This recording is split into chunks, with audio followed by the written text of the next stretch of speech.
दोस्तों नमस्कार। मेष राशि वाले मेरे मित्रों, बस एक गलती या यूं कहें कि एक बड़ी भूल और सब कुछ खत्म। जी हाँ दोस्तों, ऐसा हम इसलिए कह रहे हैं कि कभी कभी आप ऐसी भयानक गलतियां कर जाते हैं जिनसे आपके जीवन में सारी सुख संपदाएं रुक जाती हैं। आपका विकास, आपकी उन्नति सब में बाधा उत्पन्न होती है। आपके जीवन में बीमारियों का और आपके घर में क्लेश का माहौल उत्पन्न हो जाता है। और इन सब वजहों के लिए आप स्वयं ही जिम्मेदार कहे जा सकते हैं दोस्तों, क्योंकि आपने कुछ ऐसी भूलें की हैं, कुछ ऐसी गलतियां की हैं जिन्हें आपको जाने अनजाने में भी नहीं करना चाहिए था। कभी कभी लोग भूलवश ऐसे काम कर बैठते हैं और कभी कभी जानबूझकर भी अनजान बनने की कोशिश करते हैं और फिर लगता है उनके ऊपर भयानक दोष, जिसके बाद शुरू होता है उनका बुरा समय। जी हाँ दोस्तों, आपने कई बार ऐसा देखा होगा। आसपास के वातावरण में, माहौल में आपने ऐसी बातें अक्सर सुनी होंगी कि घर में एक के बाद एक कोई ना कोई बीमार बना ही रहता है। बहुत मोटी कमाई घर की सिर्फ बीमारियों में, इलाज में जा रही है। क्लेश का माहौल बना रहता है। भाइयों की भाई से नहीं बनती, बेटे की पिता से नहीं बनती। कुछ न कुछ ऐसा माहौल बना रहता है जिससे कि घर में पूर्ण रूप से नकारात्मकता बनी रहती है। और आमदनी की बात की जाए तो वह ना के बराबर होती है। यानी कि जो जाने पहचाने आमदनी के स्रोत हुआ करते थे, जिनसे आसानी से पैसा निकल कर आता था, अब उनसे थोड़ी बहुत कमाई कर पाना भी मुश्किल हो रहा है। काम धंधे व्यापार सब में नुकसान होता चला जा रहा है। जहां भी पैसा लगाएं बस डूब जाता है। कोई भी कहीं से भी राहत दिखाई नहीं दे रही है। तो दोस्तों, ऐसा क्या हो जाता है अचानक जीवन में कि सब कुछ अच्छा होते होते अचानक एक ऐसी स्थिति बनती है कि फिर धीरे धीरे गिरावट आती जाती है और सब कुछ तहस नहस होने लगता है। और अंत एक भयानक घटना, जिसे हम मृत्यु या अकाल मृत्यु कहते हैं, ऐसी कोई घटना घट जाती है। तब हमारी नींद खुलती है कि ऐसा क्या हो गया। दोस्तों, आपको इस प्रकरण को समझाने के लिए, यह घटना को समझाने के लिए अच्छी तरह से हम आपको एक कहानी सुनाना चाहेंगे जो हमारे जानने वालों के साथ घटी। दोस्तों, अच्छा परिवार था, भला परिवार था। फिर अचानक उनके जीवन में उथल पुथल की शुरुआत हुई और उनके घर में क्लेश का माहौल बनने लगा। आमदनी के स्रोत भी कम होने लगे। उनके बेटे की नौकरी जो थी वो भी छूट चुकी थी और वह भी आवारागर्दी करने लगा। अपने काम में बिल्कुल भी मन नहीं लगाता था। अपने पिता से झगड़ा करने लगा। घर में क्लेश का माहौल रहने लगा। जो हमारे परिचित वाले हैं, उनकी माँ की अचानक बहुत अधिक तबीयत खराब रहने लगी। बहुत ज़्यादा पैसा बीमारी में खर्च होने लगा। ऐसे करते करते बहुत सारा समय गुजर गया और समस्याएं बढ़ती चली गईं और उनके घर में स्थिति ऐसी उत्पन्न हो गई कि झगड़े और विवाद की कोई सीमा ही न रही।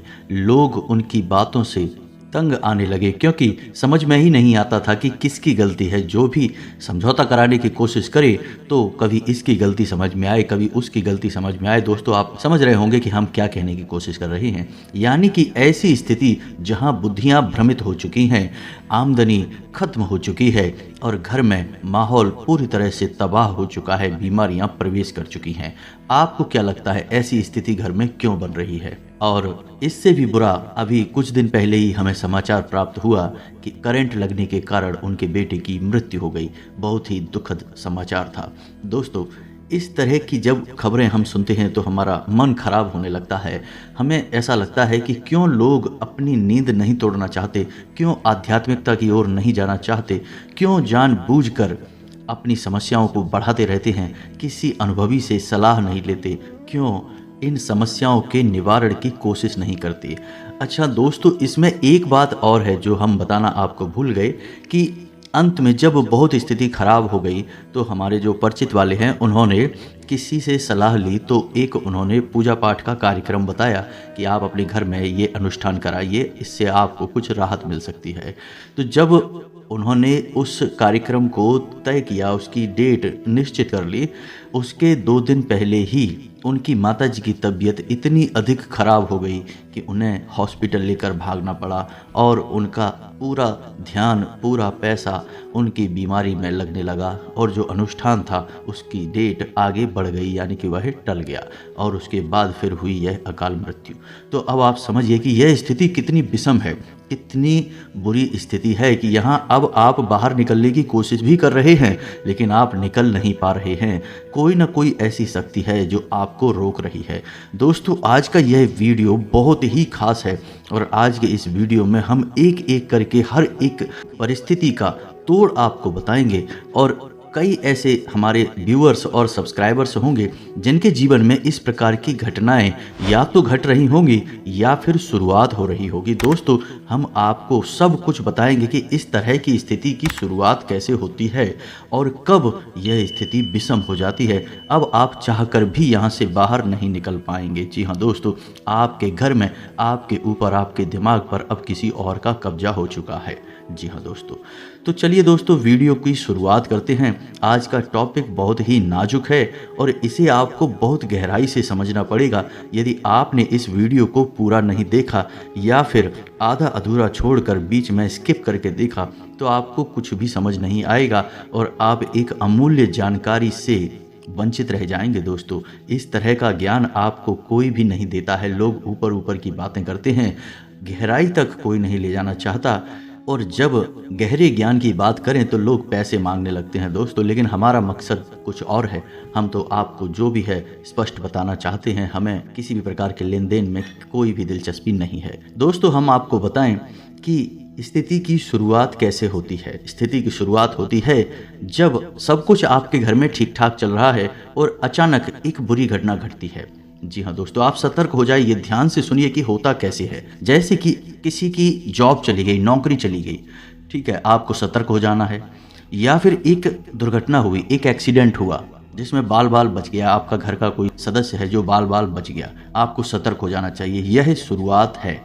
जी हाँ दोस्तों, अचानक आपके घर में एक व्यक्ति जो शुद्ध बुद्धि का इंसान था शराब पीने लगता है, जुआ खेलने लगता है। आप सतर्क हो जाइए, यह शुरुआत है आपके पितरों के नाराज होने की। जी हाँ दोस्तों, पितर आपके नाराज हो चुके हैं और अब आपको कोई भी बचा नहीं सकता है। अब आप समझिए कि पितृ नाराज होने से क्या होता है। दोस्तों, हम आपको बताएं कि पितृ असल में हैं कौन। आपके पुरखे हैं, आपके पूर्वज हैं, यानी आपके दादाजी या उनके भी दादाजी या उनके भी दादाजी, वही तो आपके पितृ हैं, वही आपके पूर्वज हैं। अब वे आपसे नाराज क्यों होंगे? तो दो ही कारण होंगे। या तो आपके कर्मों में बहुत बड़ा घोटाला है। जी हाँ दोस्तों, आप अच्छे कर्म नहीं कर रहे हैं, दूसरों को सता रहे हैं, गलत कार्य करके पैसा कमाने की कोशिश कर रहे हैं। ऐसे में पितर आपके नाराज होंगे। दूसरा कि आपके घर में पितरों का सम्मान नहीं किया जाता, उन्हें बुरा भला कहा जाता है या फिर उन्हें समय समय पर याद नहीं किया जाता, पूजा नहीं जाता। दोस्तों, आप याद रखिए कि आप अपने घर में जो भी आप खा रहे हैं, कमा रहे हैं, उपयोग कर रहे हैं, जमीन का, घर का, इन सब का कहीं ना कहीं नाता आपके पितरों से ही है। यानी कि आपके इस शरीर से लेकर आपके उपयोग की जाने वाली हर एक वस्तु तक सब कुछ पितरों से संबंधित है, उनकी ही देन है। पितर को देवता कहा जाता है और पितरों का काम है आपके घर की रक्षा करना। पितर आपके घर के रक्षक हैं। अब पितर आपकी रक्षा करेंगे और उन्हें यह करने में अच्छा भी लगेगा। कौन नहीं चाहेगा कि उनके बच्चों की, उनकी आने वाली पीढ़ियों की रक्षा हो।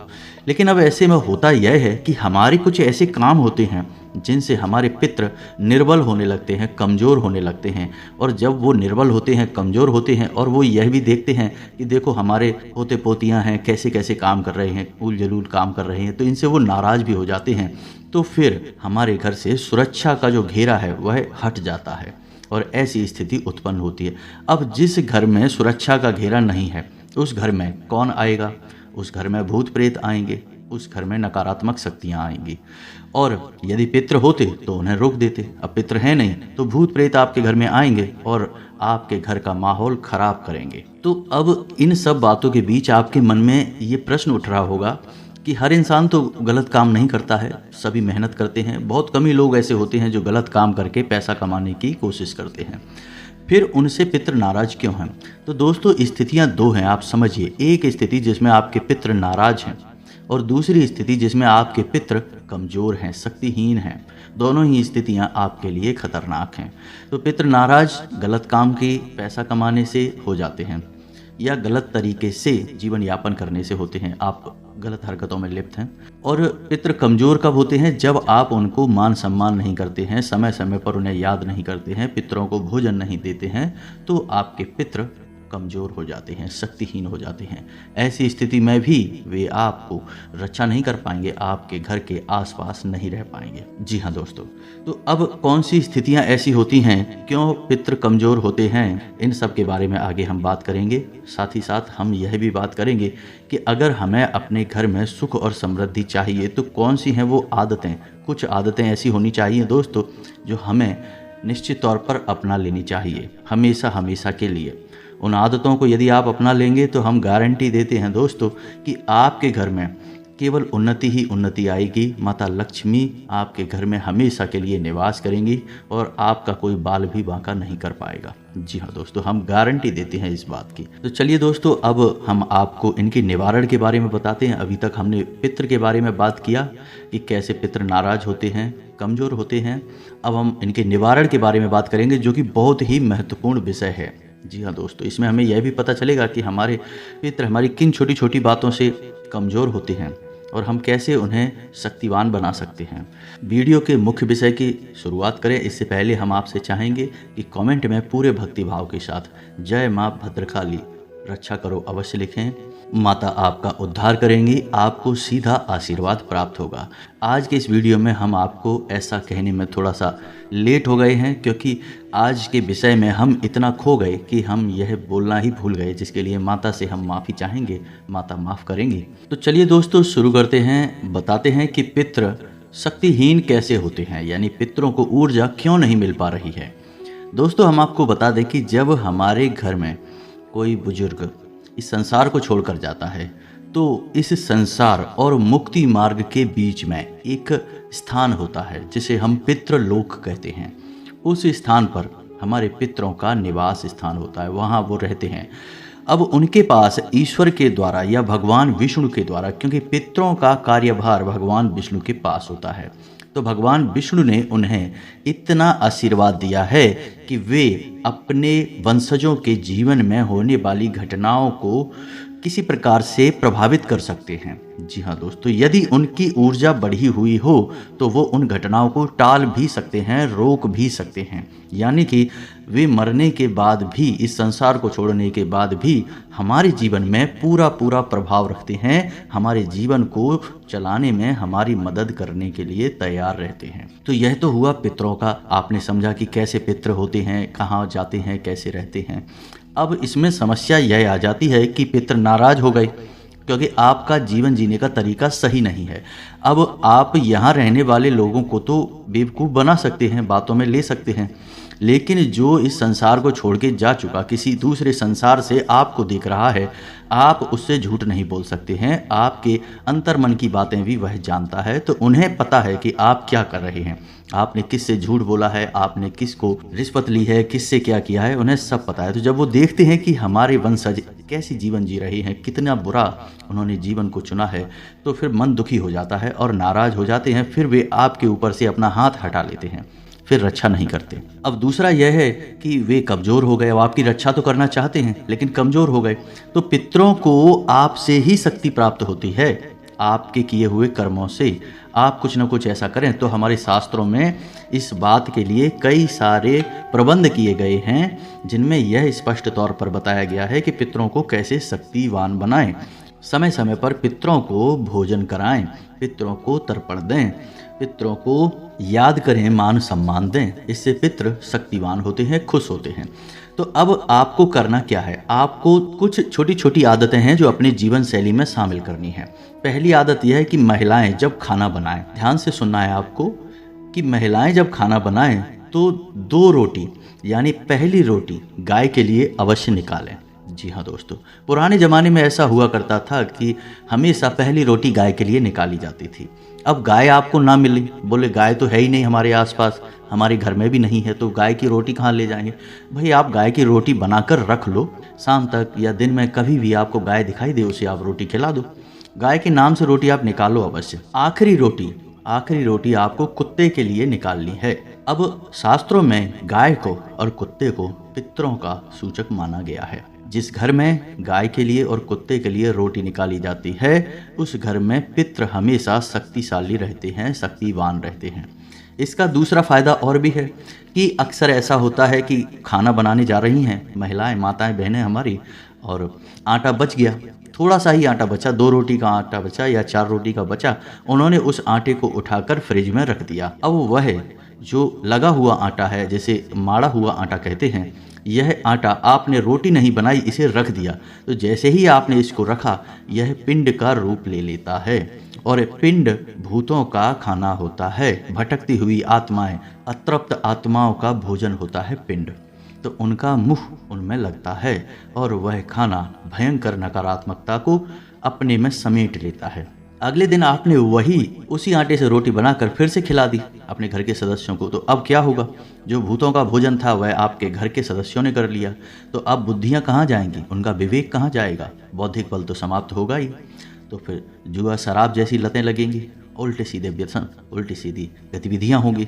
तो फिर आपको क्या करना है? यदि आपने यह आदत बना ली कि गाय की रोटी और कुत्ते की रोटी निकालेंगे, तो हमें पूर्ण विश्वास है कि फिर आपके पास आटा बचेगा नहीं, क्योंकि यह जो गाय की रोटी निकालने की और कुत्ते के लिए रोटी निकालने की व्यवस्था है, यह प्राकृतिक व्यवस्था है, यह ईश्वरीय व्यवस्था है। माता अन्नपूर्णा आपको हमेशा 4 रोटी ज़्यादा बनाने की, 2 रोटी ज़्यादा बनाने की एक व्यवस्था बना दी है महिलाओं के हाथों में। जैसे ही आप रोटी बनाएंगी, आटे में से कुछ इतना आटा अवश्य बचेगा जिसमें 2-4 रोटी ज़्यादा बन जाएंगी।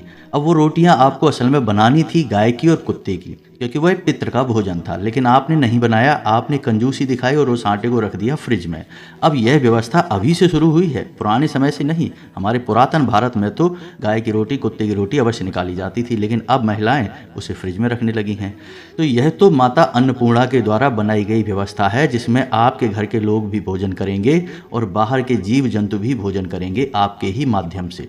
अब उनका तो घर है नहीं, उनकी तो खेती बाड़ी है नहीं, तो उनके लिए माँ अन्नपूर्णा ने यह व्यवस्था बनाई है और आपने व्यवस्था तोड़ी है, और अब आपको इस व्यवस्था को तोड़ने का खामियाजा भुगतना पड़ रहा है। बात कड़वी है लेकिन सत्य है। आप खुद ही सोच के देखिए, विचार करके देखिए कि ऐसा हो रहा है कि नहीं हो रहा आज के इस समय में। दूसरा दोस्तों, आपको एक आदत और बनानी होगी कि जब भी आपको अपने जीवन में कोई शुभ कार्य करने का मौका मिले, बेशक आप अपने घर से बाहर ही निकलें, तो एक बार अपने घर के पुरखे पूर्वजों को याद करके उन्हें धन्यवाद अवश्य किया करें कि आपने जो कुछ हमें दिया उसके लिए हम आपके आभारी हैं। हे पितृदेवता, हम आपके आभारी हैं। बस आप इतना कह दें। आप समझिए कि जो पितृ हैं, पूर्वज हैं हमारे, वो उनके पास शरीर नहीं है, उनके पास सूक्ष्म शरीर है, तो वो ऊर्जाओं का एक स्वरूप है। आप बस ऐसा सोचेंगे मन में और उनके पास तक बात पहुंच जाएगी। आप उनके लिए थाली परोस कर रखेंगे और उनके पास भोजन पहुंच जाएगा। वो उस भोजन से निकलने वाली ऊर्जा को ग्रहण कर लेंगे। तो जब आपके घर में कोई शुभ कार्य हुआ करे, जैसे पूजा पाठ हो रही है कोई, या कोई मेहमान ही आए हैं, मानकर चलो आपके घर में तो आपने मेहमान की थालियां लगाई हैं, वैसी ही एक थाली आप अपने पितरों के लिए भी लगाएं। जी हाँ दोस्तों, त्योहार वाले दिन तो खास तौर से अपने पितरों के लिए एक थाली अच्छी तरह से सजा कर अवश्य रखें और उसे अपने घर की छत पर रख दें, खुले में। जी हाँ दोस्तों, आप यकीन मानिए ऐसे शक्तिशाली उपाय हैं कि इनको करने से निश्चित तौर पर लाभ मिलेगा ही मिलेगा। हम आपसे गारंटी देते हैं इस बात की। कोई त्योहार मनता है, कोई मेहमान आते हैं, कोई विशेष अवसर होता है, कोई शुभ घटना आपके घर में होती है, मिठाई है, आपने कार खरीदी, आपने बाइक खरीदी, आपने मिठाई बंटवाई, अपने पितरों के लिए मिठाई का एक टुकड़ा निकाल के अपने घर की छत पर रखवाइए। जी हाँ दोस्तों, बस आप देखेंगे कि खाने की थाली तो ज्यों की त्यों रखी है, पितरों ने तो खाई नहीं। दोस्तों, हम आपसे कह रहे हैं कि थाली से निकलने वाली ऊर्जा, भोजन से निकलने वाली ऊर्जा, मिठाई से निकलने वाली ऊर्जा, ये ऊर्जा पितरों को मिल जाएगी। ऐसी व्यवस्था प्रकृति ने बनाई है, ईश्वर ने बनाई है, और आपके पितृ ऊर्जावान रहेंगे, खुश रहेंगे, प्रसन्न रहेंगे और बोलेंगे, देखो हमारे वंशज कैसे हैं, कितने अच्छे विचार हैं, हमें भूले नहीं अभी तक। आप उनका आभार व्यक्त करते रहिए, आपको जीवन में कभी पितृ दोष नहीं लगेगा। और हम आपसे कह रहे हैं, आपके घर में बीमारियां, पैसे की तंगी, कलह कलेश, खींचतान का माहौल कभी जीवन में उत्पन्न नहीं होगा। अब पितृदोष लगने से क्या हो जाता है हम आपको बताएं। ग्रह स्थिति ज्योतिष क्या कहता है। पितृदोष से राहु आपके लिए नकारात्मक हो जाएगा, शनि आपके लिए नकारात्मक हो जाएगा और सूर्य आपके ऊपर कृपा करना बंद कर देंगे। सूर्य की कृपा कम हो जाएगी जिससे आपका सम्मान कम होगा, आपका अपयश बढ़ेगा यानी कि आपके ऊपर लांछन लगेंगे, आपकी समृद्धि रुकेगी यानी रुपए पैसे की आवक रुकेगी, घर में बीमारियां बढ़ेंगी। राहु आपके ऊपर हावी हो जाएगा। इससे क्या होगा कि आपका नकारात्मक कार्यों को करने का मन करने लगेगा। आप ऐसी जगह पैसा लगाएंगे जहां आपका पैसा डूब जाएगा। ऐसे लोगों की संगत करने लगेंगे जिनसे आपको हानि ही हानि होनी है। गलत तरीके की गतिविधियों में आपको आनंद प्राप्त होने लगेगा। अच्छी चीज़ें दिखाई नहीं देंगी, बुरी चीज़ें आपको ज़्यादा आकर्षित करेंगी राहु के हावी होने से। और शनि के हावी होने से क्या होगा, नकारात्मक होने से क्या होगा, घर में बीमारियां आएंगी, वाहन आदि से दुर्घटनाएं होंगी, कई तरह के विवाद और झगड़े होंगे, तमाम नकारात्मक स्थितियां उत्पन्न होंगी। अब ये तो ज्योतिष बोल रहा है कि ग्रहों की स्थिति ऐसी हो जाएगी कि आपके ऊपर समस्याओं का पहाड़ टूट पड़ेगा। लेकिन आध्यात्म तो और भी आगे की बात कहता है कि जिस घर में पितरों का पहरा हट गया उस घर में भूत प्रेतों के आगमन का रास्ता खुल गया। अब आपके घर में भूत प्रेत आ गए। अब आपको किसी ने सलाह दे दी, जैसे हमारे जानने वाले हमारे परिचित के थे, उनको सलाह दी थी कि आप पूजा पाठ कराइए, एक अनुष्ठान कराइए महामृत्युंजय का 1.25 लाख का। उन्होंने कोशिश की, शुरुआत की, लेकिन उनके घर में तो भूतों का वास है।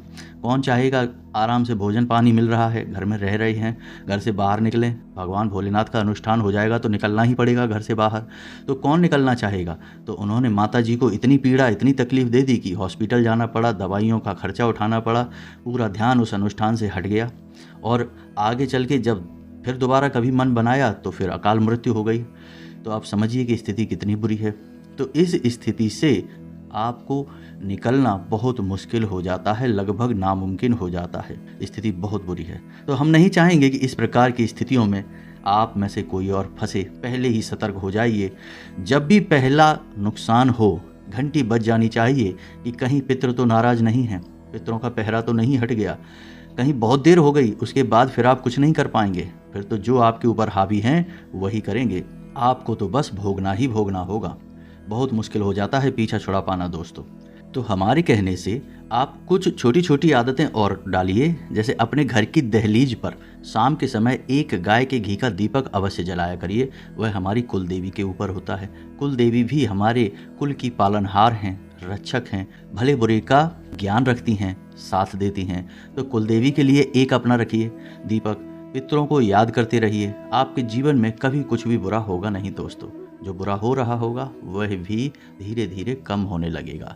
और इससे भी बड़ी बात दोस्तों आपको बता दूं कि 2023 में, यानी कि जो ये अभी सन चल रहा है, इसमें पितरों के लिए पक्ष आने वाला है। श्राद्ध पक्ष कहते हैं, यानी श्रद्धा भाव से किया गया कर्म श्राद्ध कर्म होता है। तो यह जो श्राद्ध कर्म आ रहा है, इस श्राद्ध कर्म में हम आपको कुछ ऐसे विशेष अनुष्ठान बताएंगे छोटे छोटे, जो कि आप करेंगे तो फिर आपके पितृ आपसे बिल्कुल संतुष्ट तृप्त हो जाएंगे। उनकी मुक्ति का मार्ग खुल जाएगा और आपका जीवन भी बदल जाएगा। इस पितृपक्ष के बाद हम गारंटी देते हैं आपको। तो आपको तैयारी करके रखनी है, क्योंकि यह पितृपक्ष 29 सितंबर शुक्रवार से 14 अक्टूबर शनिवार तक चलेगा। इस पितृपक्ष की आपको तैयारियां करनी है। हम आपको सब कुछ बताएंगे। आप हमारी वीडियोज को क्रमबद्ध तरीके से देखते रहिए दोस्तों। हम आपके जीवन को बदलने का भरसक प्रयास कर रहे हैं और हम गारंटी देते हैं कि आप क्रमबद्ध तरीके से पूरे वीडियो को देखते रहेंगे तो निश्चित तौर पर आपका जीवन बदल ही जाएगा। तो दोस्तों इस वीडियो को यहीं पर विराम देते हैं। यदि हमारी जानकारी आपको जरा भी उपयोग करने लायक लगी हो, जरा भी अच्छी लगी हो, तो वीडियो को लाइक करना बिल्कुल ना भूलें। कमेंट में पूरे भक्ति भाव के साथ जय माँ भद्रकाली, जय पितृदेव अवश्य लिखें। माता आपका उद्धार करेंगी, आपके पितृ आप पर खुश होंगे, कृपा करेंगे। मिलते हैं अगले ज्ञानवर्धक वीडियो में, तब तक के लिए धन्यवाद। जय माता की।